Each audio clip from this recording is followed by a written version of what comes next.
Hi, everybody. What's going on? I'm DJ Sixsmith. Welcome to Sit Down. The 53rd season of 60 Minutes premieres on Sunday, September 20th. Scott Pelley is here with us. Scott, what's up? How are you? Doing well. Amazed every time I hear somebody say the 53rd season of 60 Minutes. It's incredible. You know, it's the most successful television program in history, and I'm so honored to be part of it. What do you remember about your first season of 60 Minutes? Oh boy, that was with the original executive producer, Don Hewitt, who created the program in 1968. I was with him his last season before he retired. And in fact, my producer at that time, Bill Owens, was working with me, but today Bill Owens has Don Hewitt's job. Bill Owens is the executive producer of 60 Minutes. But it was wonderful working with Don. You know, he was a showman, he was a newsman, he had really great instincts in the screening room. When we would show him the piece, he would always look at it and make it more understandable and also, in a sense, more entertaining as well, which is why the program's been so successful all of these decades. So you have a big interview on Sunday with General H.R. McMaster. He has a new book. He has served for a very long time for this country, 13 months in the Trump White House. What was most important as you approached this interview with him? You know, McMaster is a fascinating character. He was a lieutenant general, a three-star general, spent 33 years in the U.S. Army when Donald Trump asked him to be National Security Advisor. This was in 2017. He was Trump's second National Security Advisor. McMaster's a former tank commander. He, in fact, violated, in a sense, an order in Iraq during the 1991 Gulf War. He was supposed to go up to a certain imaginary line in the sand and stop, but his cavalry squadron was right in front of a bunch of Iraqi enemy tanks, and so he violated that line, seized the initiative, took on the tanks, and his troop alone killed 30 Iraqi tanks in one of the fiercest armored battles in U.S. history. So he's a bit of an iconoclast, and that's the way he was as National Security Advisor. The first thing he did when he went in as National Security Advisor is change the president's mind about Afghanistan. The president wanted out of Afghanistan.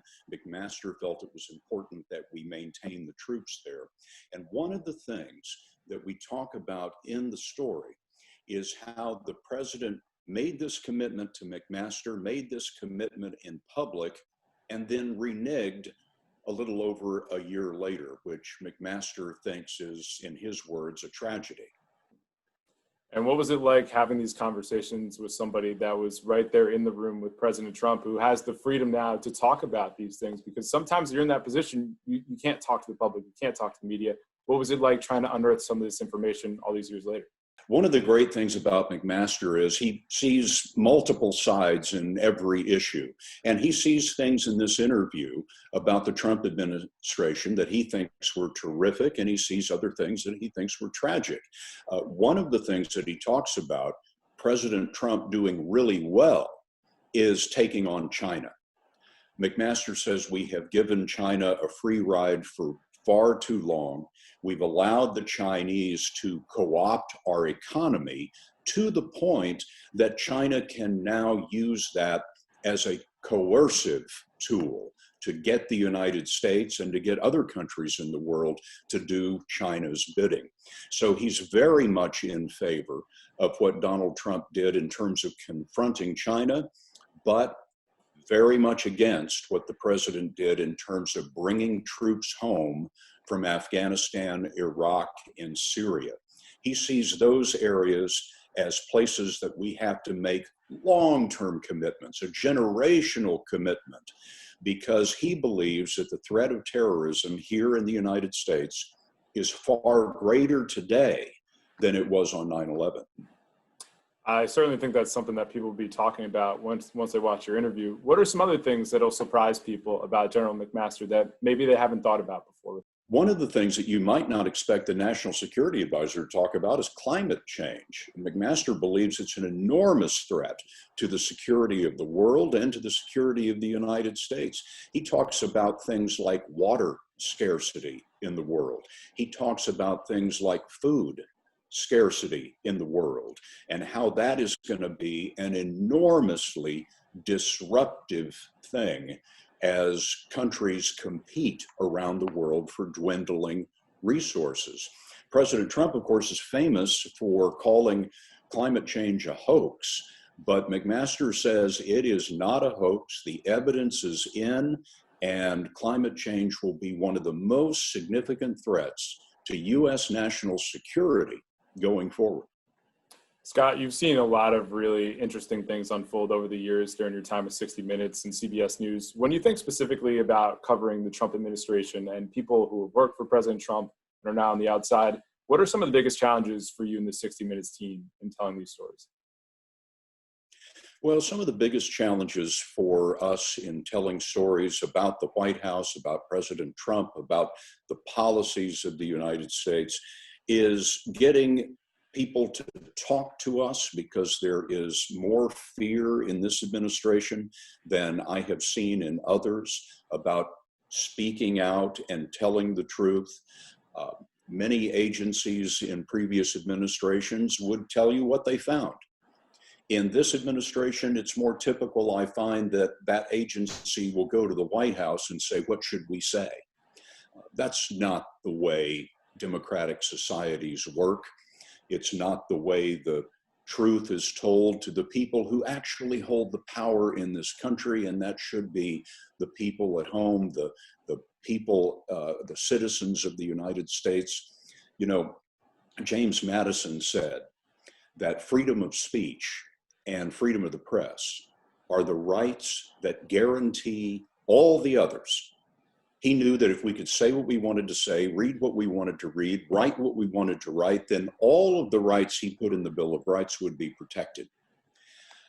That is in some jeopardy today because of the very tight way this White House is controlling information.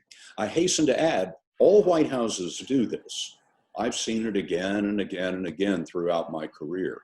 All White Houses do this, but the Trump administration has placed a particular emphasis on controlling information and controlling the information about science in particular. It makes all these interviews even more important. And even your Bob Woodward piece from last week, I mean, that was a super important piece for somebody who infiltrated the White House. And I thought it was pretty interesting because he's somebody that's obviously talked a lot, written a lot about Trump, but you focused on North Korea with him in the middle of that piece. You pressed him towards the end about editorializing when it came to President Trump. How did you make those decisions on your end to really narrowly focus and talk to him about those things? Well, it's always a question, as you know, of what you put in a story and what you leave out of a story. I rarely lose sleep about what we put in a story. I lose sleep about all the things that we have to leave out of a story, because in journalism, we only have so much time on the air, or so many column inches in a newspaper article, or so much space on a website, and we have to make these choices. But Bob's interviews with the president, he did 19 interviews with the president for his new book, were fascinating. And obviously, coronavirus was going to be top of mind in that interview, and the things that he learned about what the president knew and when he knew them were going to be very important. And also the Black Lives Matter movement, because that's also very top of mind for people here in the United States. And the president had fascinating things to say about that, candidly, with Bob on the telephone when they were calling back and forth to one another, doing these 19 interviews. You know, you mentioned that I took Bob to task a little bit at the end of our interview with him, because he reaches an editorial conclusion here in the very last line of his 20th book. At the age of 77, he could not resist saying that Donald Trump was not the man for the job. This was his opinion. And, you know, as a person who grew up watching Bob Woodward's career. All the President's Men, the book, came out when I was a freshman in college, and it was enormously influential to me. I was, frankly, and I told him this, disappointed that he violated this rule at the end. Now, he felt very strongly about it. He said it was based on the facts and that he could come to no other conclusion. My problem was he shouldn't have come to a conclusion. As reporters, we state the facts. We try to get the facts as clear and as right as we possibly can. We try to represent all viewpoints, and then it's up to the reader or up to the viewer to decide what they think. Yeah, that was a really fascinating part of that interview. And whether it's Bob Woodward interview, General McMaster, lots of good stuff from you, Scott. Anything else people can be excited about with you going forward? I know there's obviously limitations with travel and stuff like that, but what else are you and the team working on for this new season? You know, we're usually traveling the globe, particularly at this time of the year, looking for the most fascinating stories on Earth. That's what Bill Owens, our executive producer, tells us that our job is: find the most fascinating stories on Earth. And so our movements have been kind of restricted, but on the other hand, all of the news really in the world seems to be right here in the United States. COVID, Black Lives Matter, and now these tremendous, tremendous fires that we have burning on the West Coast. So you're going to be seeing a great deal of reporting on 60 Minutes about these issues and looking beyond the headlines to the causes and effects of these things that are troubling the nation. And of course, it's not that long till Election Day. There's going to be a great deal of reporting on that. Less than 50 days to go to the election. Scott, really great to hang out with you. Thanks so much. Stay safe and best of luck with everything, all right? So great to be with you, DJ. Thanks a million.